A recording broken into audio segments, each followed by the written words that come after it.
Bom dia, nós estamos aqui no nosso programa Lado a Lado com a professora Ginalva. O nosso convidado super especial, muito mais que especial, é o professor Anderson Nascimento. Ele é professor da Universidade Federal do Maranhão e também é professor da Faculdade Facimp Widen. Bom dia, Anderson, doutor Anderson. Bom dia, professora Ginalva. É um prazer estar aqui com você, estarmos debatendo esse tema tão importante, que é a educação em saúde. Certo. Falar de educação em saúde é algo extremamente satisfatório. Haja visto o ser humano sem saúde, sem educação, praticamente ele não existe, não é isso, Anderson? Nós estamos falando de dois aspectos que são direitos constitucionais, né? Não tem como você falar de saúde dissociado de educação, né? Então, quando a gente fala em saúde, nós precisamos pensar no nível de educação dessa população. Quando eu penso em promover saúde numa população, obviamente eu tenho que pensar primeiro qual é o nível educacional dessa população que eu vou trabalhar.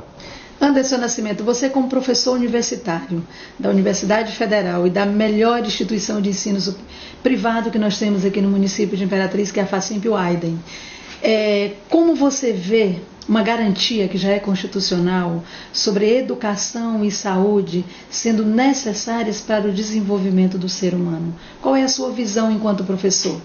Olha, de novo, não tem como dissociar a saúde de educação, né?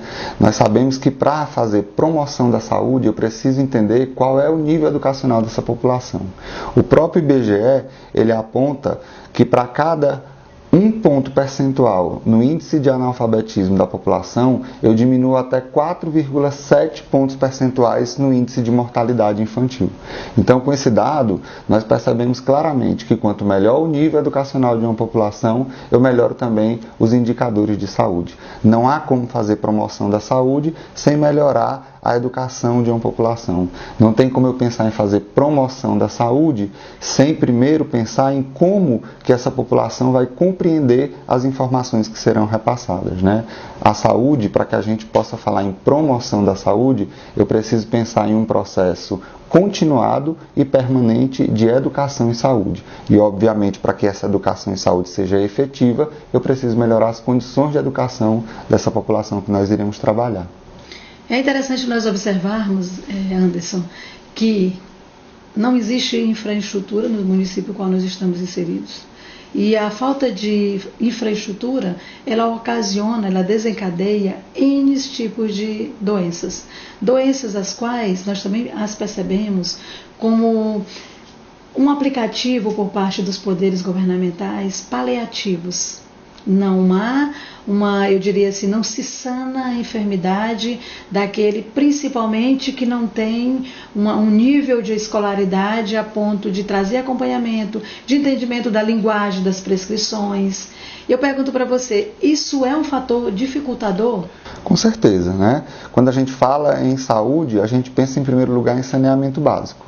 E, infelizmente, o saneamento básico é algo negligenciado pelo poder público. Por quê? O gestor, ele não quer fazer saneamento básico porque é uma obra que não aparece, né? E para cada R$1 investido em saneamento básico, eu economizo R$10 na saúde. Só que esse é um investimento que vai me trazer um resultado a longo prazo, né? Então, não é um resultado imediato. A mesma regra se aplica para a educação. Se eu melhoro a educação de uma população, de uma comunidade, eu melhoro também os indicadores de saúde, né? Quando nós fazemos uma retrospectiva histórica e analisamos os indicadores de mortalidade materno-infantil, nós vamos perceber que essa mortalidade materno-infantil acontecia principalmente nos grandes bolsões de pobreza do Brasil, como por exemplo a região norte e nordeste do país, né? Se eu tenho uma região onde eu melhoro a qualidade da educação, consequentemente, quase que de imediato eu melhoro também os indicadores de saúde daquela área. Aí é interessante nós observarmos, porque a Constituição ela traz consigo dispositivo que diz que a responsabilidade é do Estado e também da comunidade e sociedade. Quais são as responsabilidades sociais das instituições de ensino no qual você encontra inserido? Olha, nós procuramos dar um retorno social, né? Então a instituição ela está envolvida em projetos de pesquisa e extensão, e nós temos uma responsabilidade social. Então, frequentemente, tanto pelo curso de medicina quanto pelo curso de enfermagem, nós estamos desenvolvendo ações dentro da comunidade. E essas ações elas são voltadas tanto para a promoção da saúde da comunidade diretamente, como também para a qualificação da mão de obra, né? Então, a gente investe muito em capacitação dos profissionais, em oficinas, em reciclagem, fazendo um processo de educação permanente e continuada para que esses profissionais possam melhorar o seu processo de trabalho e, consequentemente, melhorar também a assistência prestada para a comunidade. Então, hoje a universidade ela tem um papel fundamental no que diz respeito à melhoria do processo de trabalho, tendo em vista que o nosso objetivo principal é o quê? Formar profissionais que sejam protagonistas de mudança no Sistema Único de Saúde. Então, hoje a universidade, através de um processo de mudança na sua forma de ensinar, através do uso de metodologias ativas, com a intensa mudança nas diretrizes curriculares, a universidade ela visa formar um profissional que seja capaz de olhar para a realidade, norteado pelos princípios do SUS, e a partir desse olhar crítico ele promova uma transformação do cenário real. Certo. É interessante a tua fala, quando fala dessa questão das capacitações que são colocadas para o quadro de pessoal da saúde no município de Imperatriz. Eu pergunto para você, com relação à humanização, porque o profissional da saúde hoje, o dia a dia dele, no cotidiano do trabalho dele, é algo que pode acabar o desumanizando, em virtude da grande frequência de mazelas essas que cada vez mais elas passam desapercebidas porque as pessoas estão insensíveis. Tem algum treinamento, alguma capacitação para que as pessoas sejam humanizadas no sentido de terem empatia uma para com as outras, de comunicarem-se no sentido de entenderem a linguagem, as aflições daquelas pessoas? Olha, Dinalva, é até um paradigma quando a gente fala de humanizar o ser humano, né?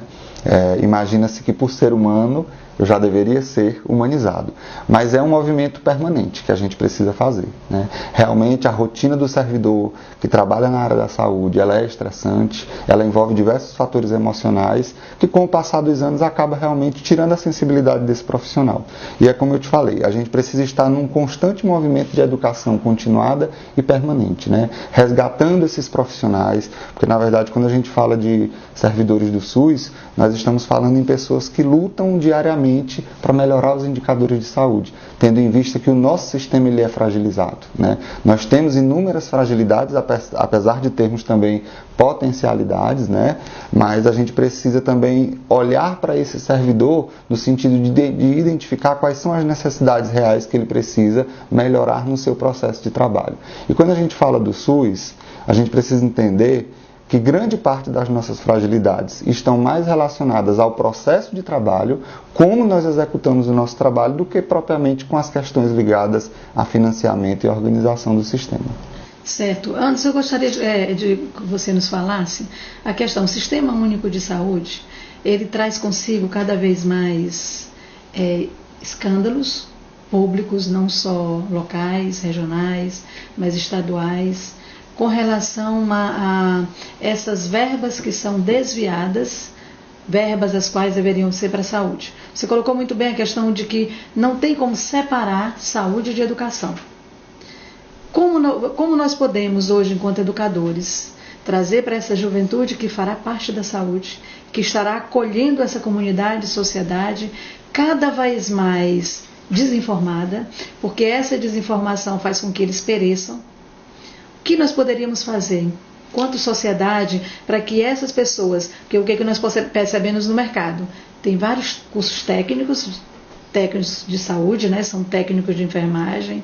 Nós sabemos as grandes instituições que existem hoje, várias instituições de ensino superior, ofertando a enfermagem, ofertando a questão da farmácia, a medicina, como você mesmo, como professor do curso de medicina da Universidade Federal do Maranhão. O que fazer para que esses profissionais, quando adentrem o mercado de trabalho, não pensem somente no dinheiro, mas possa trazer a sua contribuição social? Lógico que será consequência esse benefício pecuniário, mas para que eles adentrem ao mercado de trabalho, olhando para o ser humano e tocando naquela alma, como você falou, é ser humano cuidando de ser humano, uma alma tocando em outra alma. O que poderíamos fazer para humanizar, para sensibilizar, para introjetar isso na cabeça desses novos jovens que a cada semestre estão no mercado de trabalho? Dinalva, essa pauta é interessante. Recentemente o jornal Estado de São Paulo realizou uma pesquisa que mostrou que 70% dos esquemas de corrupção no Brasil envolve a saúde e a educação. Então, por esse dado, você tira o porquê que nós temos um sistema de saúde e educacional tão fragilizado, né? E o que eu tento passar para esses alunos é a responsabilidade social que eles têm de mudar esse cenário. Não existe como ter esquemas de corrupção dentro da saúde sem a participação de um profissional da saúde, porque ele tem que atestar, ele tem que laudar para que haja o esquema de corrupção. Então, o que eu tento passar para os alunos diariamente é a responsabilidade que ele, enquanto futuro profissional, tem de mudar essa realidade e de transformar o cenário em que nós estamos inseridos. Aí, para nós finalizarmos, eu pergunto para você, qual mensagem que você deixaria para aquela pessoa que está nos assistindo, que tem um nível de escolaridade baixíssimo, às vezes até analfabeto, está numa residência onde o nível de escolaridade das pessoas também são nível de escolaridade baixo, que eles não conseguem acompanhar as prescrições que são repassadas para eles na questão da utilização daqueles medicamentos de forma correta, para que venha gerar um resultado dentro daquela sua enfermidade. O que você poderia dizer para eles? Na verdade, esse recado ele vai mais para o profissional que irá atender esse usuário, né? Quando nós iremos prestar alguma orientação, quando nós vamos ter um contato com esse paciente, eu, enquanto profissional, preciso entender qual é o nível educacional dele e adequar a minha linguagem para que esse paciente me compreenda, né? O esforço tem que ser realmente de adaptação da linguagem do profissional de saúde, porque o usuário ele já se encontra numa situação de vulnerabilidade. Então, quando eu atendo um paciente que eu percebo que esse paciente não compreende a minha mensagem porque ele é analfabeto, por exemplo, eu tenho que adequar essa minha linguagem, seja de forma ilustrativa, tendo um diálogo mais aberto, para que esse paciente seja de fato atingido e sensibilizado pelo meu discurso enquanto profissional da saúde. Excelente, então a gente pode perceber que todos nós fazemos parte dessa equipe, desse movimento, tanto os farmacêuticos, quanto os professores, quanto os profissionais da saúde, seja na esfera que for, juntos nós podemos trazer para a sociedade um encaminhamento eficaz, simples e com responsabilidade. Com certeza, quando nós falamos hoje no atendimento em saúde, a gente precisa olhar o paciente como um todo, Então, quando você fala de todos esses profissionais da saúde, nós estamos falando de uma equipe realmente multidisciplinar, interdisciplinar. E esse é realmente o atendimento efetivo, essa é a assistência efetiva. É quando eu olho esse paciente na sua integralidade. Muito obrigada no nosso lado a lado hoje com Anderson Nascimento. Muito obrigada, foi uma honra ter você aqui. Eu que agradeço. Obrigada.